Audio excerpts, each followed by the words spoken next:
겸손과 기도. 천미 예수님. 자, 오늘 시작 기도는 성호경을 하고 뒤에 보면 성모송이라고 있습니다. 예, 성모송 바치고 다시 성호경으로 마무리할게요. 자, 시작할까요? 성호경부터. 성부와 성자와 성령의 이름으로 아멘. 자, 성모송 같이 바쳐봅시다. 시작. 은총이 가득하신 마리아님 기뻐하소서. 주님께서 함께 계시니 여인 중에 복되시며 태중의 아들 예수님 또한 복되시나이다. 천주의 성모 마리아님, 이제와 저희 죽을 때 저희 죄인을 위하여 빌어주소서. 아멘. 다시 성호경. 성부와 성자와 성령의 이름으로 아멘. 찬미 예수님.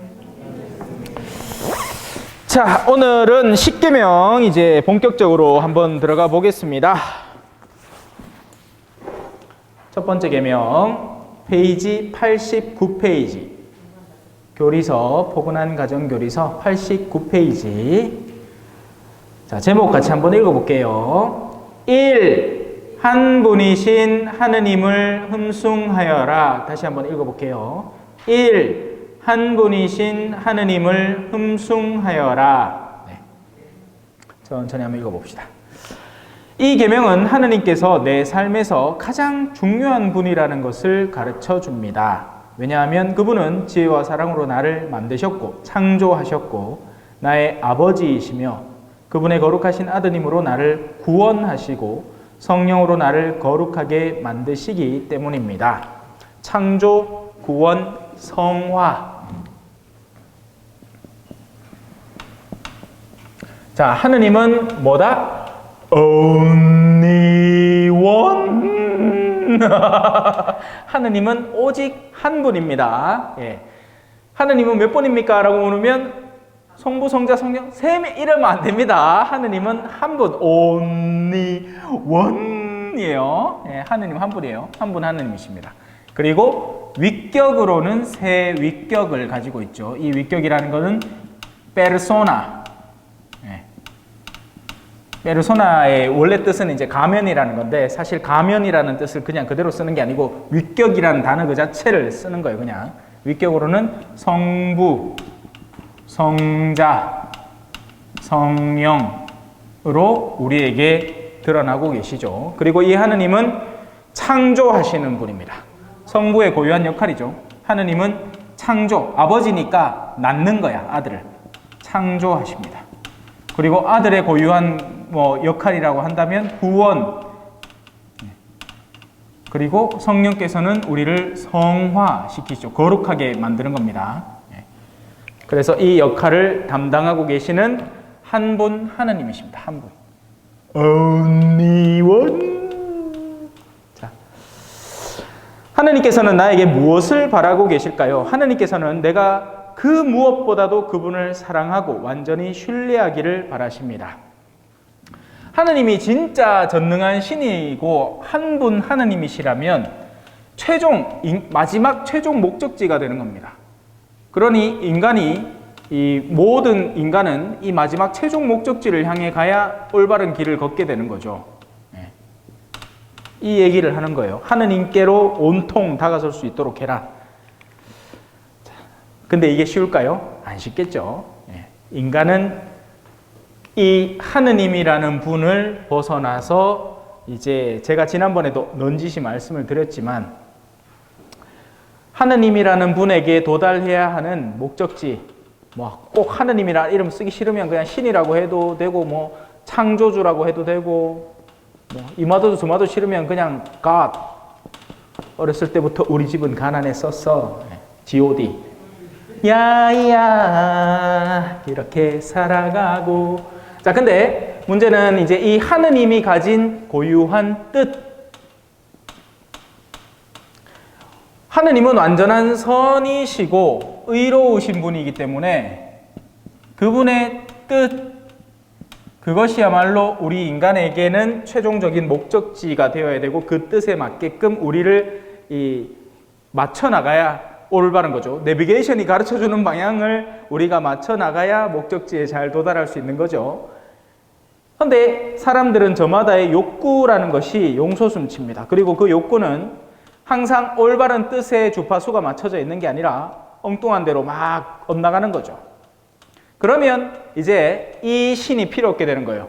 왜? 내 욕구를 성취시켜주지 못하거나 내가 욕구하는 것과는 다른 것을 나에게 요구하기 시작하기 때문에 싫기 시작하는 겁니다. 싫은 거예요. 그러면 이제 다른 것들이 필요하게 되고 여기에 뭐가 필요하냐? 내 욕구를 성취시켜줄 어떤 영험한 존재, 우상이 되는 거예요. 우상. 이게 우상이에요. 그냥 뭐 무슨 그림 하나 그려놓고 뭐 이런 그림 하나 그려놓고 그 앞에 뭐 이렇게 절한다고 내가 우상 숭배자가 되는 게 아니에요. 나는 이게 그림이라는 걸 인지하고 있습니다. 알아요. 예를 들어 여러분들이 집에 아버지 사진이 있어. 그래서 그 아버지 사진을 보면서 아버지를 떠올려. 그러면 그 아버지의 사진은 내가 본래의 아버지를 떠올리는 도구일 뿐이죠. 그 자체를 내가 아버지 왜 이렇게 종이에 떡 붙어 계십니까? 아이고 아버지 한 3일 못 드셨지에 이거라도 자시속하고 막 그 사진에다 물 부주고 그래요? 안 하죠. 물론 제사 지낼 땐 그래 하지. 그죠? 제사 지낼 때는 귀신 온다고 그 숟가락 똑바로 놔라. 너 아버지가 어떤 분인지 기억 안 나나? 뭐? 야 피자 치아라. 요새는 왜 상에 젊은 이 신세대 상은 뭐 피자도 갖다 놓고 통닭도 갖다 놓고 한다면서요. 여하튼 진짜 우상이라는 것은 그냥 형상을 만든다고 해서 우상이 되는 게 아니라 아버지의 본래의 뜻을 어긋난 나의 욕구를 채워주는 어떤 대상화가 진정한 우상이 되는 것이고, 현대에 있어서 이 우상 가운데 가장 으뜸의 우상이라고 한다면 바로 돈이 되는 겁니다. 돈. 그래서 이걸 조심해야 돼요. 돈이라는 건 그냥 수단이에요, 수단. 우리가 살아가고 물건을 통용하는데 옛날에는 이랬을 거 아니에요. 나는 오리 키우는 사람이고 저 사람은 벼 재배하는 사람이야. 그러면 오리 한 마리 들고 가서 벼 한 모 받아오고 이게 이 물물 교환이 이루어졌는데 그 중간에 이제 그 돈이라는 수단을 통해서 그게 이루어진 거죠. 왜? 오리는 죽고 벼는 썩으니까. 그걸 대체해 줄 수 있는 수단이 필요했던 겁니다. 근데 이게 이제 마치 세상의 모든 힘과 권력을 지닌 것처럼 우리가 가치를 쏟아 넣어 붓기 시작하면서 돈이 우상화되기 시작하는 거예요. 그래서는 안 된다는 거죠. 그래서 이 하느님, 한 분이신 하느님의 선하시고 의로우신 뜻을 잘 따를 수 있도록 하자는 것이 이 한 분이신 하느님을 올바로 흠숭하라라는 것입니다. 자, 이 흠숭이라는 단어는 오직 하느님에게만 쓰여지는 유일한 단어입니다. 자, 하느님께서는 89페이지 두 번째 단락이죠. 내가 그 무엇보다도 그분을 사랑하고 완전히 신뢰하기를 바라십니다. 그분은 삶의 어려움 가운데에서도 절대로 나를 버리지 않으실 것입니다. 먼저 하느님을 굳게 믿는 법을 배워야 하고 그 뒤에 삶이 나에게 내어주는 좋은 걸 받아들일 줄 알아야 합니다. 왜냐하면 그 또한 하느님의 선물이기 때문입니다. 자, 여기에서 생각을 조금만 더 깊게 해봅시다.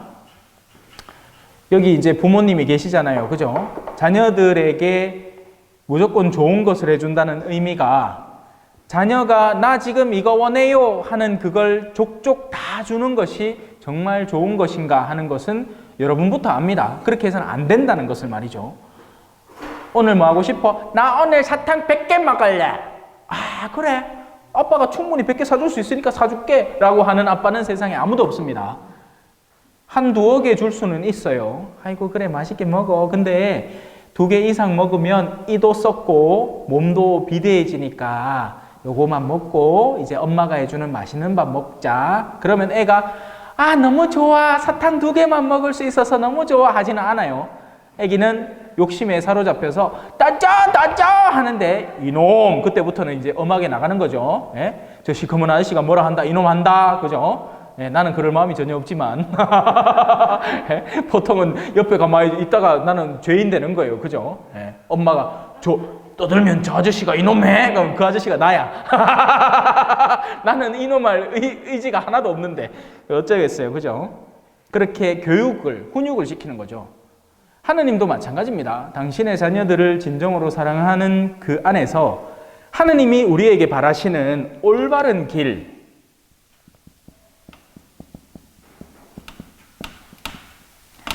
우리가 생각하는 올바른 길, 우리의 올바른 길과 하느님의 올바른 길은 다를 수밖에 없습니다. 가장 극단적으로 달라지는 영역은 우리는 흔히 세상이라는 데 사로잡혀서 이 올바른 길을 바라보는 거죠. 그러면 이 우리에게 있어서 올바른 길은 성공이라는 걸로 대변됩니다. 성공해야 되는 거예요. 성공해야 다른 사람 앞에서 우쭐댈 수도 있고, 성공해야 성형수술 받아서 아름다움도 더 뽐낼 수 있고, 옷에는 미는 만들어지는 거잖아요. 그죠? 네. 옷에 미는 미가 아니라 서울에 가면 아가씨들이 다 비슷하게 생겼어.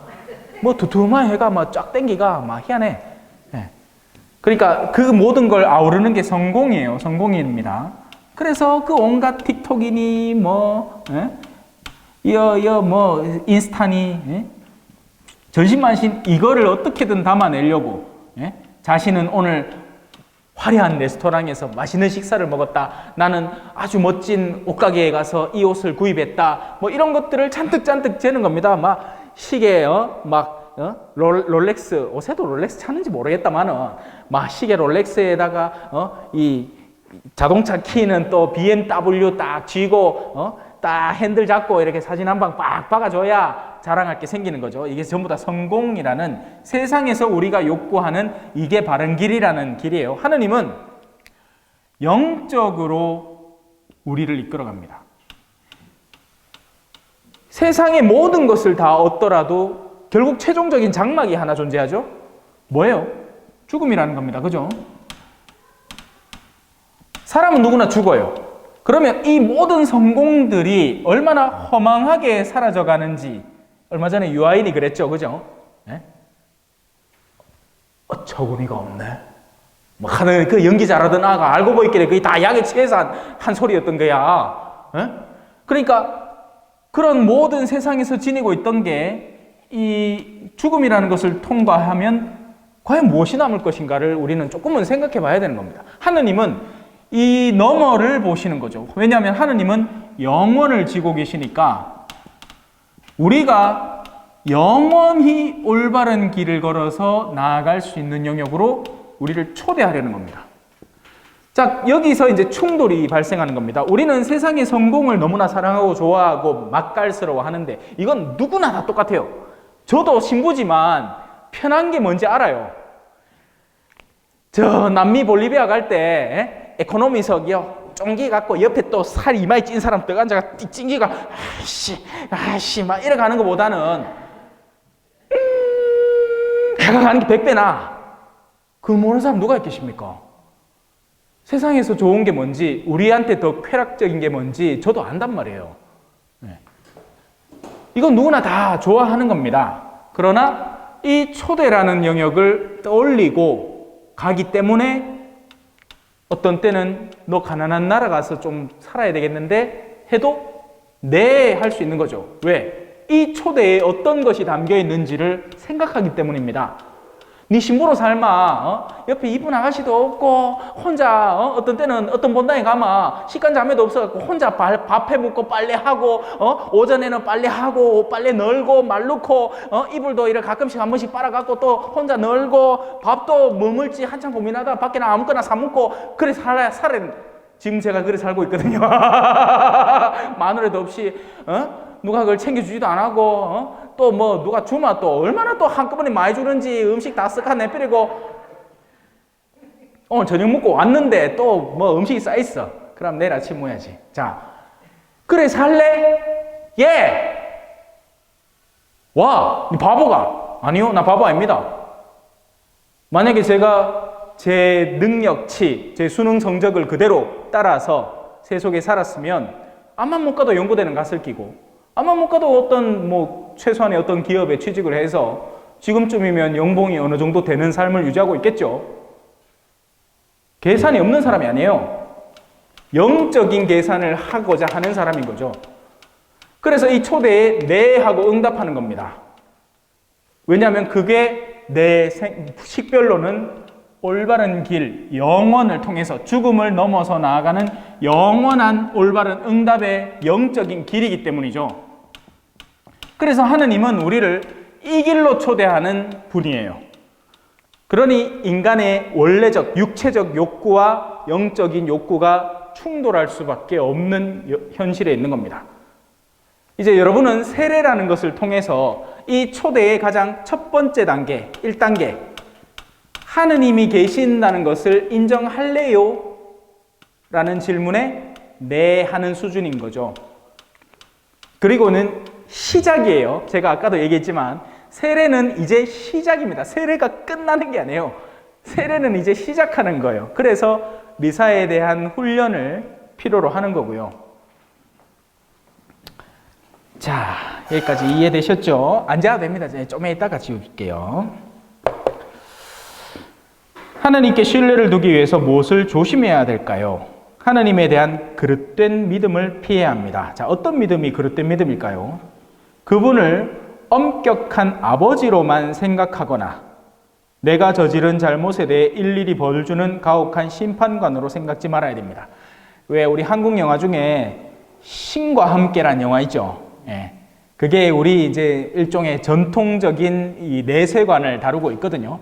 죽고 나서 이제 죄진 놈은 막 그 죄벌에 따라서 온갖 고생을 다 하는 곳에 이제 가는 거예요. 그리고 그걸 이제 이 심판관처럼 당군 할아버지처럼 생긴 사람이 있다 앉아 있다가 너는 지옥 무슨 지옥 뭐 이렇게 막 보내는 거야.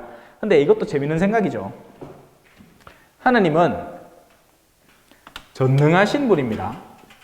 이 전능의 범주는요, 마지막에 다 사람들이 뭐 이렇게 책 한 권 딱 들고 착한 일, 나쁜 일, 마치 산타 할아버지 울면 안 돼, 울면 안 돼 하는 것처럼 착한 일 5개에 나쁜 일 3개, 5 빼기 3은 2, 오케이 통과 하늘나라, 이게 아니에요.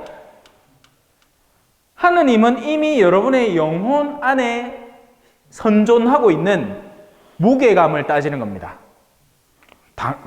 아주 단순한 얘기예요. 이거 손가락 놓으면 떨어질까요? 올라갈까요? 바보 아닌가 하면 다 알아요. 떨어집니다. 왜? 무게가 있기 때문이죠. 영혼이 어떤 방향을 향해서 무게감을 갖고 있느냐에 따라서 이미 결정되는 겁니다. 나중에 다 살고 나서 네 어떤 노가 아니라. 그래서 죄인이라도 자신의 죄가 정말 아프다는 것을 이해하고 그것을 뉘우치고 하느님이라는 분을 갈망하면 그 자신의 죄에도 불구하고 영혼이 가벼운 상태를 하느님께 나아가려고 하는 의지의 상태를 유지하고 있는 거예요. 그러면 손을 놓기만 하면 올라가는 겁니다. 반대로 자신이 지금 아무리 뭐 사제고 사제 위에 주교님이고 추기경님이고 교황님이고 한다 하더라도 자신의 내면 속의 의지가 세상이라는 것을 탐내고 있다면 자신의 지금 현재의 직분이나 신분 상태에 상관없이 떨어질 수밖에 없는 겁니다. 너무나 당연한 일이에요. 자연스러운 거라고요. 억지로 꾸며낼 수 있는 게 아니란 말입니다. 여기 이제 세례를 받으시는 분들 중에는 정말 하느님이라는 분에 대한 아주 작은 이 소망과 함께 세례를 받을 수도 있고 아닐 수도 있어요. 그건 여러분들이 얼마든지 저를 속일 수 있는 일입니다. 뜻이 없으면서도 그냥 지금까지 왔는데 봤지 뭐 이런 느낌. 그런데 제가 결정하는 게 아닌 거예요. 마지막 순간의 선택은. 그건 여러분들이 스스로 이미 결정해 놓은 거나 다름이 없는 겁니다. 의를 사랑할 것인지 의로움을, 아니면 이 아까 얘기했던 이런 성공 속에서 성공을 제대로 하려면 사실 성공을 왜 하겠습니까? 딴 사람을 짓밟아야 내가 성공을 하죠.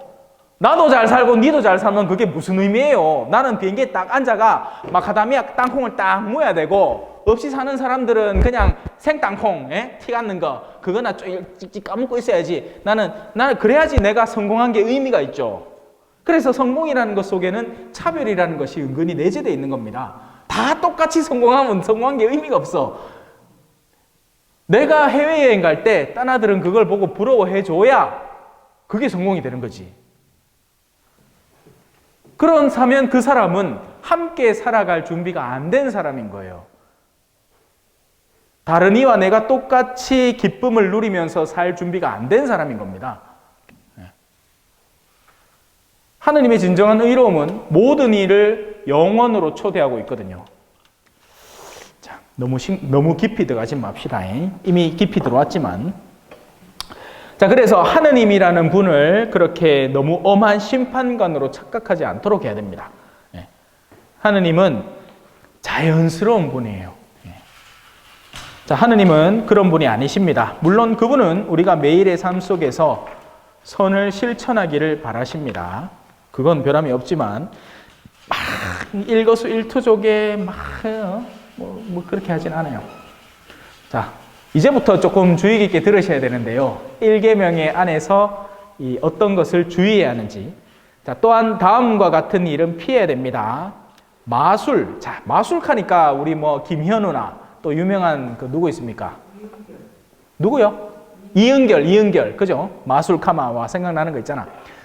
저도 마술합니다. 보이세요? 따라따라다. 이건 눈속임이죠. 이게 아니에요. 이걸 얘기하는 게 아닙니다. 이거는 그냥 엔터테인먼트고 쇼예요. 마술이라는 것 가운데 이런 거 들어보셨습니까? 흑마술, 백마술. 이거 어디 만화책이나 이런 데 보면 나오잖아요. 흑마술은 저주에 관한 겁니다. 백마술은 사람의 마음을 훔쳐오는 것에 관한 겁니다. 사랑에 관한 거예요. 그러니까 사랑하는 사람을 끌어오는. 그래서 언뜻 좋아 보이는 마술같이 느껴지죠. 하지만 둘 다 뭐가 있어요? 상대를 내 뜻대로 조정하려고 하는 의지가 들어있는 겁니다.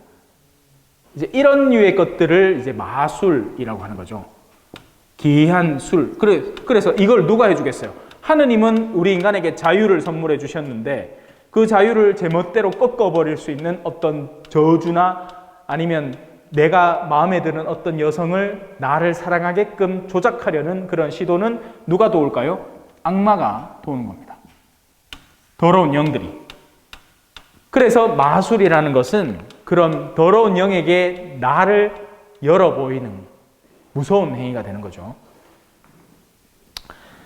자, 그래서 마술, 악마적 존재를 통해서 특별한 것을 얻는 것, 그것이 긍정적인 일이든 부정적인 일의 결과든 누구에 대한 복수든 뭐든 그런 것들이 조심해야 될 대상이 되는 겁니다. 왜냐하면 하느님이라는 분의 거룩한 뜻에서 벗어나서 내 욕구를 저주받은 존재들을 통해서 이루려는 시도기 때문이죠. 주술도 마찬가지고요.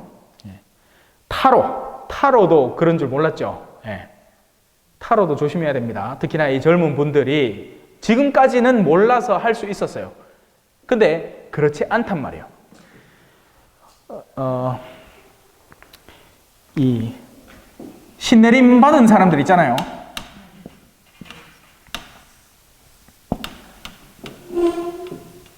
이들에게서 발견될 수 있는 특징들은 뭐냐?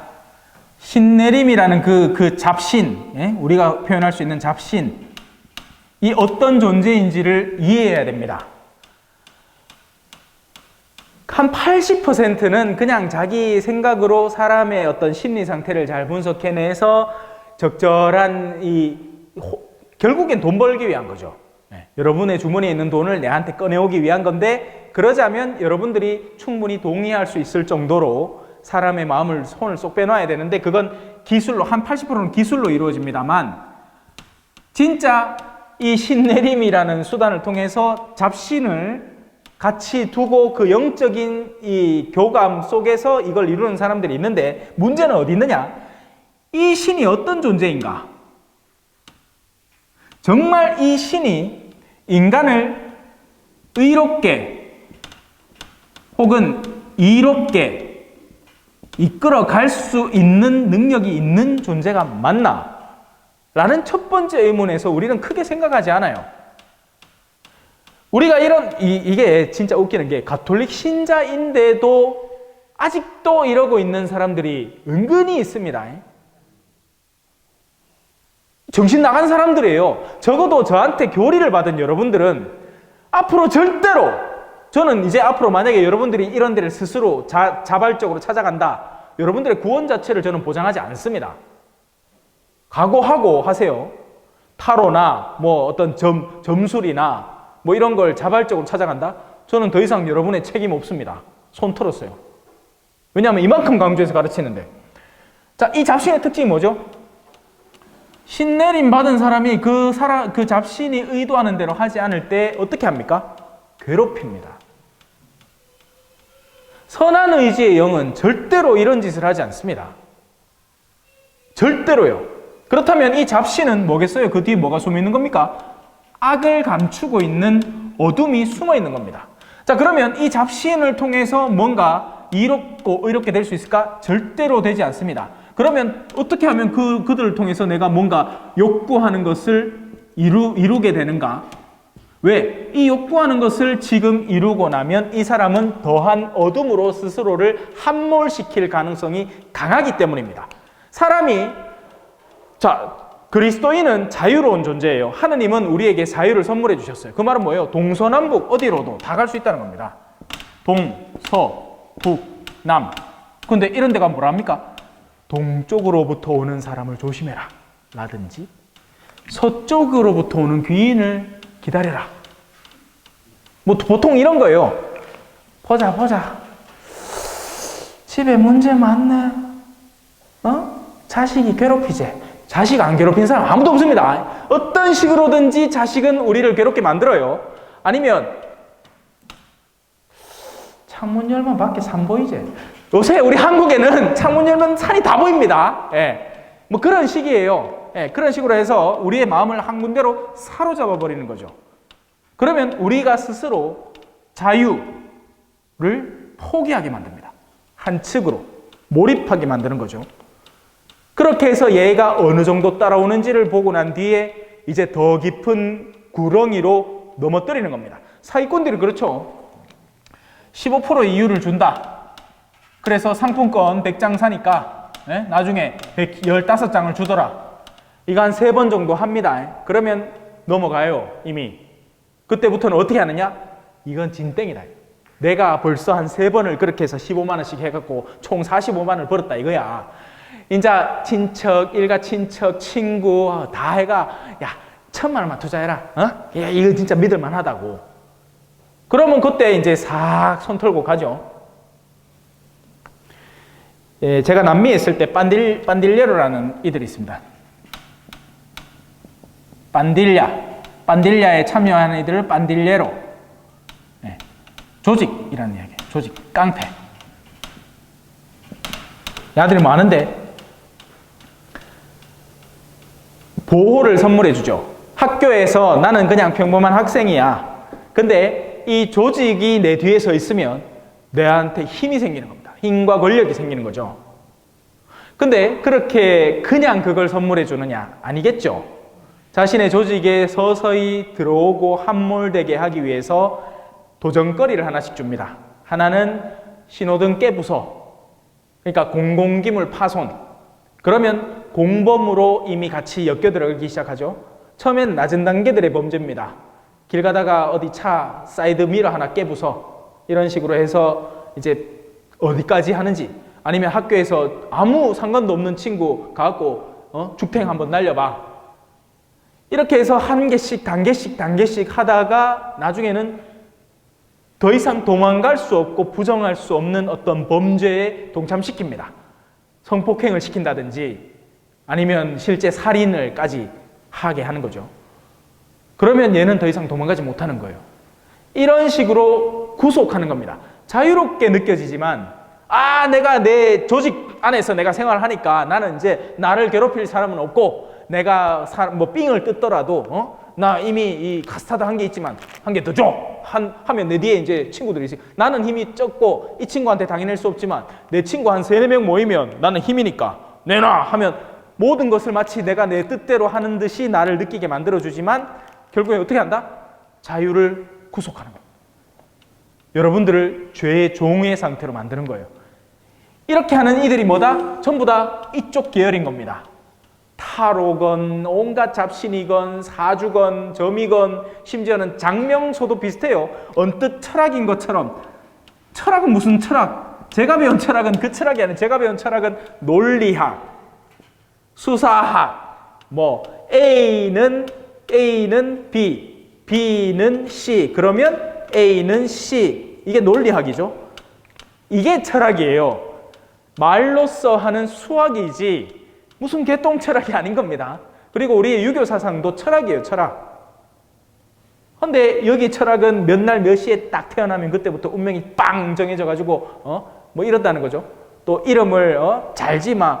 그래 뭐 이름을 잘못 지어서 놀림받을 수 있는 건 피해야 되겠지만 이름으로 인해서 뭐 안 할 성공을 하게 된다거나 할 성공을 못 한다거나 이런 것들부터는 이제 자유를 떠넘기게 되는 겁니다. 아니에요. 우리는 하느님의 자녀들이란 말이에요. 그래서 하지 마세요라고 하는 건 하지 마십시오. 예. 미신, 사물들의 마술적 성격을 부여하는 일과 그 밖의 여러 가지 종류들, 사주, 점, 운세, 철학관은 근본적으로 하느님을 신뢰하지 못하도록 하기에 피해야 하는 것들입니다. 예. 심지어 다들 재미로 하면서 신문에서 나오는 띠로 보는 오늘의 운세 이것도 마찬가지입니다. 보지 마세요. 예. 그런 걸 볼 이유가 전혀 없어요. 그냥 오늘 하루 하느님께서 나에게 선물해 주신 대로 내가 만나는 모든 사람에게 선을 행할 수 있도록 최대한 노력하고 그리고 식별력을 올바로 갖춰서 위험해 보이는 요소들은 미리미리 피하고 이게 바람직한 거죠. 뭐 어디 사주 봐갖고 오늘 기린이 찾아오는 날인데 하면 오늘 내가 사기꾼 만날지 뭐 왜 합니까? 그렇게 해놓고는 기린 만났다고 오늘 드디어 만났다고 내가 오늘 신문을 봤는데 내 띠에 오늘 기린을 만났다. 내 오늘 총각이 경로당 와갖고 내 어깨를 안 주무르라. 아이고 야가 기린인기라 걔가 사달라 하는 거 다 사줬디만 나중에 영수증이 300만 날라옵니다. 그게 기린이가 기인이지. 간단하게 말하자면 하느님은 우리 삶의 첫째이십니다. 왜냐하면 우리 존재가 그분에게서 나와 그분을 향해 나아가기 때문입니다. 마귀하고 사탄하고 어떻게 다르나? 사탄은 흔히 알려지기를 이제 하느님, 그러니까 이건 그러니까 전설에 가까운 이야기예요. 네. 원래는 천사였습니다. 천사. 엄청 아름다운 천사가 우리 인간에게도 자유가 선물되어 있지만 세상을 하느님이 창조하면서 영적인 세계와 물리적인 세계, 가시 세계, 보이고 만져지는 세계로 창조를 했어요. 그리고 인간은 이 두 세계의 조합 속에 존재하는 거죠. 그래서 인간은 이 육체, 보고 만질 수 있는 육체를 갖고 있지만 동시에 내면 속에 영을 지니고 있습니다. 그런데 물리하고는 전혀 상관없이 순수 영적인 존재로 창조된 이들이 있으니 바로 천사들입니다. 천사도 우리 인간이 갖고 있는 자유를 고스란히 갖고 있어요. 기계가 장치가 아니란 말이에요. 자유로운 존재란 말입니다. 그런데 이제 인간은 그 자유를 점점 타락시킬 수 있는, 왜냐하면 이제 이 물리적인 영역에서 우리가 타락하는 것도 쉽지 않잖아요. 물론 뭐 일순간 진짜 갑자기 미친놈처럼 막 이 연쇄살인범이 될 수도 있는 일이지만 그래도 이런 차폐막이 있지만 영적인 존재의 천사의 자유는 그 내면의 영적인 결행으로 일순간에 떨어져 버립니다. 그렇게 떨어진 가장 아름다웠던 하느님의 천사를 그 별명으로 우리는 루시퍼라고 하죠. 루치펠 혹은 루시퍼, 영어로는 루시퍼고 루치펠. 이 루치프하고 엘이라는 게 무조건 다 하느님이라는 뜻이니까 가브리엘, 라파엘, 미카엘, 이 아름다운 천사가 가장 극단적으로 떨어져서 이 어둠의 왕이 된 겁니다. 물론 뭐 어둠의 왕이 됐다고 해서 우리가 무슨 이원론처럼 하느님 있고 이 루치페 이게 아니에요. 하느님이 결국 모든 것을 완성하실 분으로서 이 어둠의 영역을 지금은 두고 보시는 겁니다. 그게 이제 사탄인 거고, 마귀들은 그런 이제 그 천사들 안에서도 가장 그런 아름답게 창조된 여러 가지 달란트를 받은 천사들이 있는가 하면 여러 종류의 천사들과 또 더러운 영이라고 표현되는 온갖 것들을 다 취합하는 영역에 잡다한 영적 더러운 존재들을 마귀라고 부를 수 있는 거죠.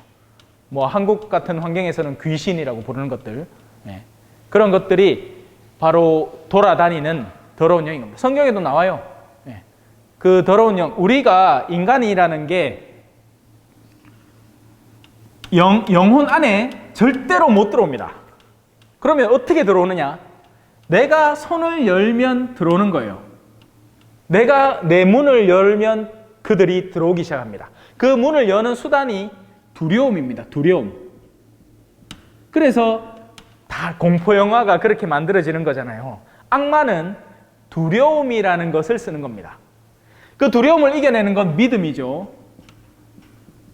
내가 예를 들어서 어두운 길을 가고 있어. 근데 아버지가 안 보이지만 뒤에서 따라오고 있어요. 그러면 내가 그 아버지의 존재를 믿으면 나는 가는 거야. 당당하게.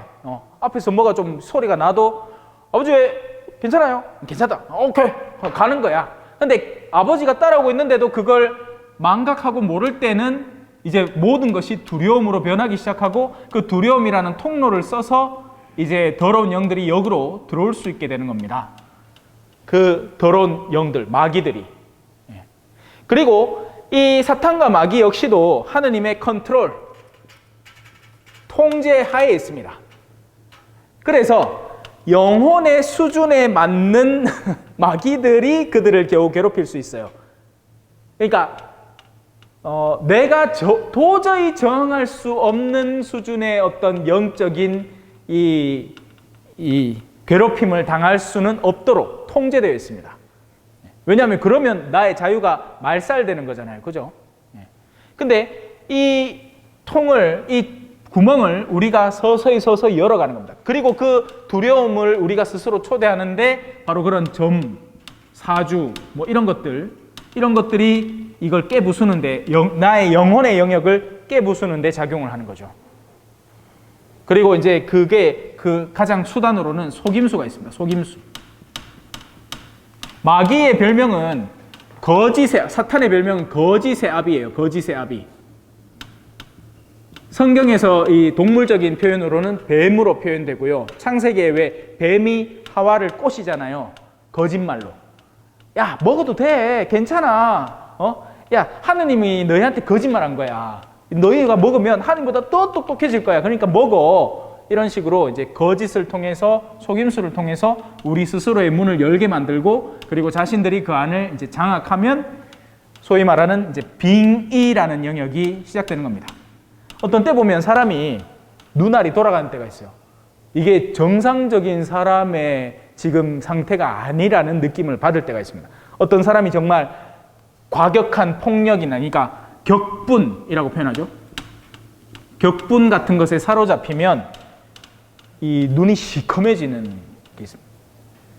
그러면 이게 지금 일반적인 이 사람의 어둠의 범주를 넘어선 영적인 작용 속에서 빙의된 거죠. 이 범죄 행위도 그냥 어느 정도 선에서 그냥 범죄가 일어날 수 있는 게 있고, 뭘 훔쳐온다든지, 누구를 구타한다든지. 근데 구타의 수준을 넘어서 사람을 난도질 해버리는 수준의 그 순간에는 이 영적으로는 이걸 의심해 볼 수 있는 거죠. 심리적으로는 그걸 무슨 사이코패스니 이렇게 얘기할 거예요. 왜냐하면 그거 말고는 설명할 길이 없으니까. 심리학은 별명 붙이는 걸 좋아합니다. 지금까지 한 번도 발견되지 않은 뭐가 있으면 그냥 별명 하나 만들어서 붙이면 돼. 근데 그게 아니에요. 영적인 게 같이 작용하고 있는 겁니다. 악에 사로잡힌 거죠. 왜 그렇잖아요. 우리도, 그죠? 어느 정도까지는 그냥 이성적으로 싸워. 근데 왜 어느 순간에 뭐가 뚝 부러지는 것 같은 느낌을 받고 나면 정신 차리고 보면 내가 절대 평소에는 안 할 말까지 내뱉어버리고 상대한테 지독한 마음의 괴로움, 그 상대가 절대 기억하고 싶지 않은 과거의 어떤 어두움을 내뱉어버린다든지 하는 일들이 이런 상태에서 일어난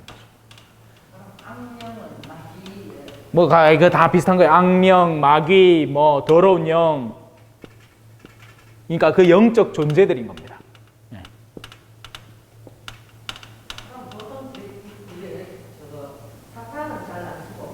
사탄은 만나기 힘들지. 그래서 사탄을 만나면 이제 왁 해서 는 겁니다. 이제 막 천장 막 타고 모가지 막 돌아가고, 왜 영화 있잖아요. 엑소시스트.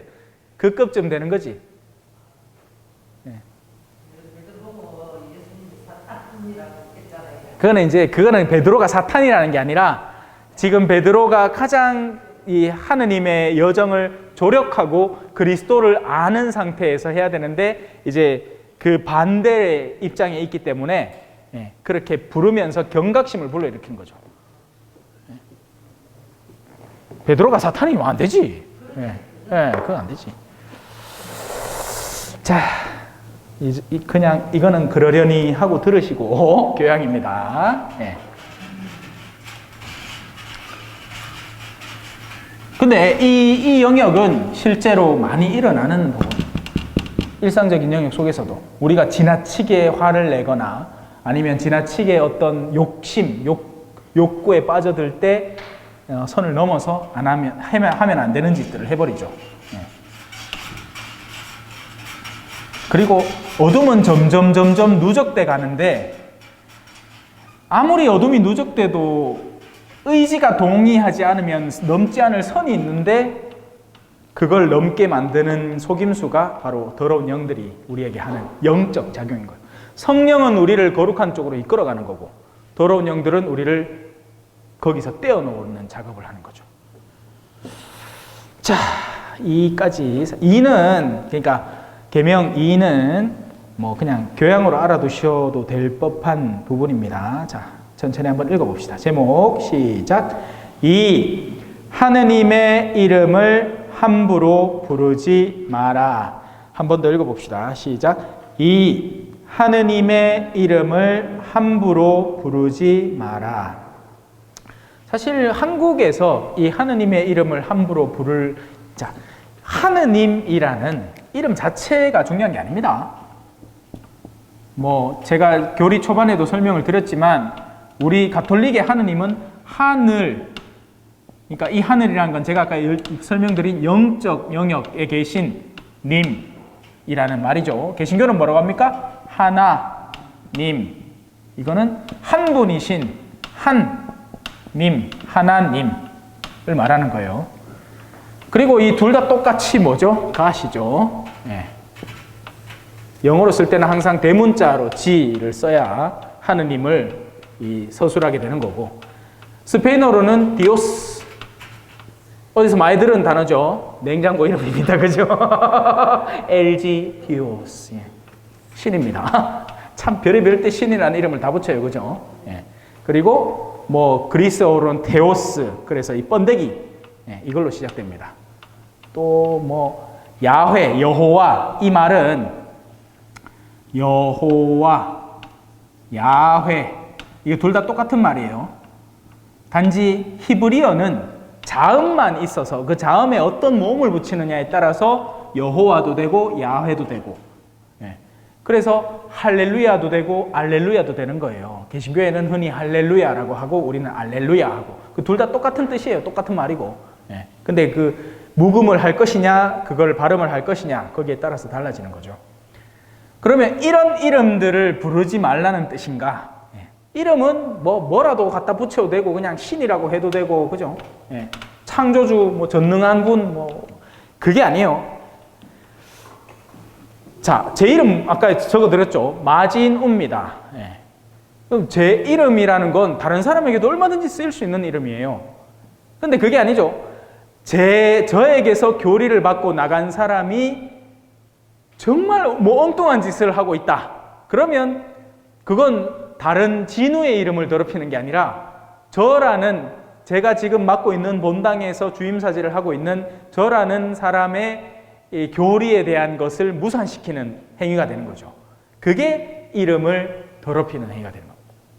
그래서 하느님의 이름을 함부로 부르지 마라. 하느님의 이름을 함부로 언급하지 말고 그분의 이름을 함부로 더럽히지 않도록 해라. 그 의미는 바로 그런 내적 의미를 갖고 있는 겁니다.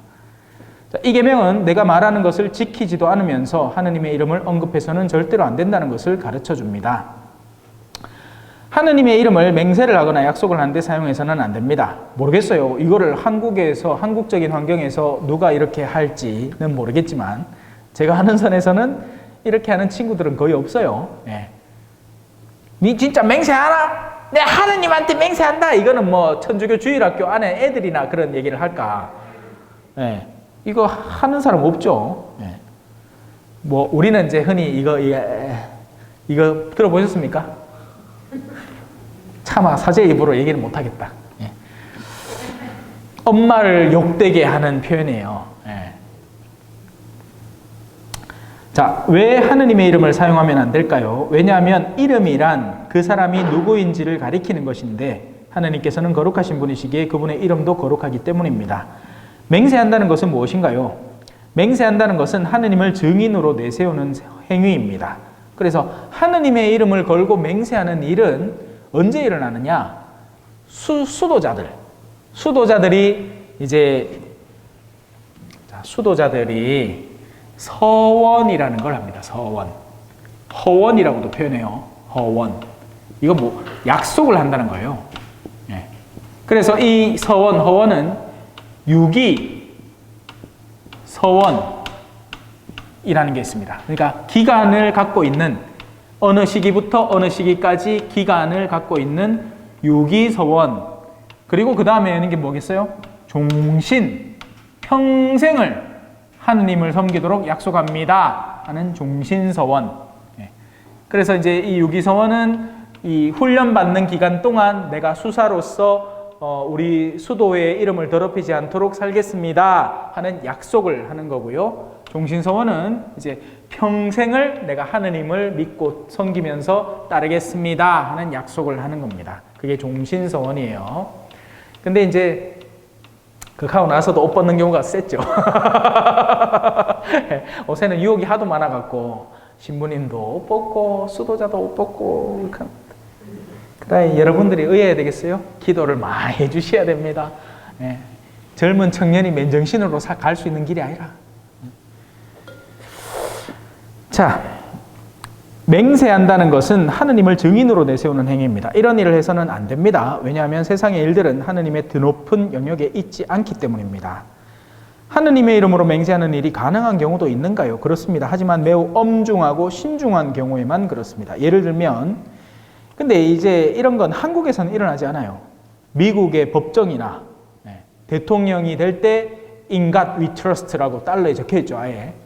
거기는 은근히 개신교 성향이 강하고 이 크리스찬적입니다. 법정에서 맹세를 하거나 그래서 이제 성경 갖다 놓고 손 얹고 지금부터 말할 것을 하느님 앞에 선언합니까? 그거 법정에서 한국에도 해요? 나 그건 모르겠어요. 뭐 나는 영화에서나 봤지 뭐 내가 법정을 가본 적도 없고. 자신 있을 때는 하느님 앞에 내가 맹세하는 내가 자신 없으면 그런 말 못하는. 그렇죠. 자신 있으면. 근데 이제 우리 신앙인으로서는 설령 자신이 있다 하더라도 이제 그런 것들을 조금 삼갈 필요가 있다는 거죠. 하지만 정말 중요한 어떤 선언이라면 할 필요가 있다는 겁니다. 자, 대통령 혹은 나라의 중요한 직무를 맡는 사람이 맹세를 할 경우에 그렇습니다. 간단하게 말하자면 이 계명은 하느님을 사랑하려면 그분의 이름을 마땅히 존중해야 한다는 것을 가르쳐 줍니다. 그분이 거룩한 만큼 그분의 이름도 거룩하기 때문에 그래서 제가 이 그림 그린다고 시간을 좀 많이 썼습니다. 귀여운 꼬마가 꽃이 가득 붙어 있는 칠판에 하느님의 이름을 이쁘게 적어놨죠. 그렇게 해서 오늘 2가지 계명을 배워봤습니다. 혹시 뭐 다른 질문 있으신가요? 없어요. 뭐 맨날 하시는 말씀 그죠? 뭘 알아야 질문을 한다지만 몰라서 질문을 하는 거죠. 예, 그렇습니다. 뭐 오늘 뭐 골고루 다 설명해 드렸으니까. 네, 오늘도 수고하셨고요. 오늘은 이제 성호경하고 영광송하고 성호경으로 마무리하겠습니다. 자, 마친 기도할게요. 성부와 성자와 성령의 이름으로 아멘. 뒷페이지에 영광송 고개를 숙이면서 영광이 성부와 성자와 성령께 처음과 같이 이제와 항상 영원히 아멘. 다시 성호경 성부와 성자와 성령의 이름으로 아멘. 감사합니다. 찬미 예수님 겸손과 기도